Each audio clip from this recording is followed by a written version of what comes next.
အားလုံးပဲမင်္ဂလာပါ Talking for မြန်မာကနေကြိုဆိုလိုက်ပါတယ်ဒီနေ့မှာတော့2026 U7 ခွန်အမျိုးသမီးအာရှဖလားပြိုင်ပွဲမှာမြန်မာ U7 ခွန်အသင်းအနေနဲ့ရှုံးထွက်စင်ကိုတလှမ်းခွင့်ရရှိအောင်မလားဆိုတဲ့နဲ့ပတ်သက်ပြီးတော့တင်ဆက်ပေးကြပါမယ်ပထမအဆုံးအနေနဲ့တင်ဆက်ပေးချင်တာကတော့ထိုင်းလီဝန်ကနေတန်းဆင်းရဖို့တည်ကြသွားတဲ့ဟင်ဖြိုဝင်းတို့ရဲ့ခိုရာအသင်းရဲ့အကြောင်းပဲဖြစ်ပါတယ်မြန်မာလေရေးစင်မြို့သားအသင်းရဲ့နောက်ခံကစားသမားတဦးဖြစ်တဲ့ဟင်ဖြိုဝင်းတယောက်တွားရောက်ကစားနေတဲ့ထိုင်းလီဝန်ကလပ်ခိုရာအသင်းကတော့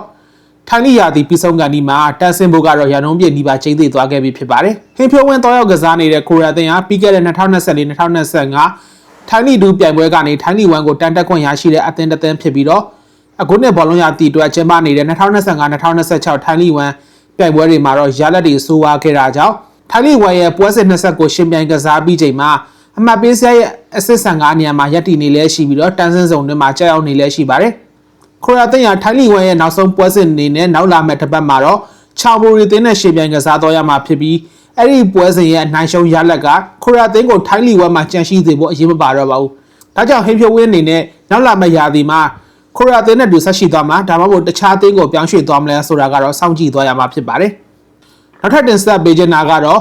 2026 U7 ခွန်အမျိုးသမီးအာရှဖလားပြိုင်ပွဲမှာမြန်မာ U7 ခွန်အသင်းရှုံးထွက်စစ်ကိုတက်လန်းနိုင်ခြေရှိလားဆိုတာနဲ့ပတ်သက်ပြီးတော့တင်ဆက်ပေးချင်ပါတယ်လက်ရှိချိန်မှာတရုတ်နိုင်ငံကနေအေရှီပြည်လက်ခံကျင်းပနေလဲရှိတဲ့2026 U7 ခွန်အမျိုးသမီးအာရှဖလားပြိုင်ပွဲရဲ့အဖွဲ့ပွဲစဉ်မှာအေရှီတရုတ်အသင်းကိုဂိုးပြတ်ရှုံးနိမ့်ထားတဲ့မြန်မာ U7 ခွန်အမျိုးသမီးအသင်းကတော့ရှုံးထွက်စစ်ကိုတက်လန်းနိုင်ဖို့အခွင့်အရေးတွေကြန့်ရှိနေပါသေးတယ်မြန်မာအသင်းဟာမေလ1ရက်နေ့ကအဖွဲ့ပွဲစဉ်အနေနဲ့အေရှီတရုတ်အသင်းကိုဂိုးပြတ်ရှုံးနိမ့်ခဲ့ရပေမဲ့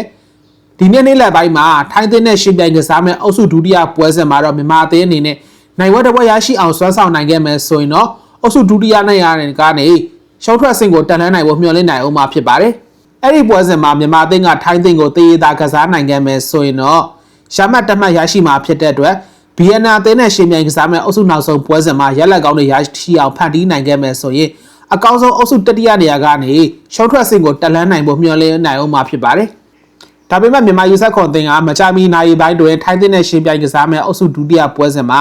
တရုတ်သင်းကိုဂိုးပြတ်ရှုံးနေခဲ့တဲ့ပွဲစဉ်တုန်းကခြေစွမ်းနဲ့ဆိုရင်တော့ထိုင်းသင်းကိုအနိုင်ရရှိဖို့ကတော့တော်တော်လေးကိုခက်ခဲအောင်မှာဖြစ်ပါတယ်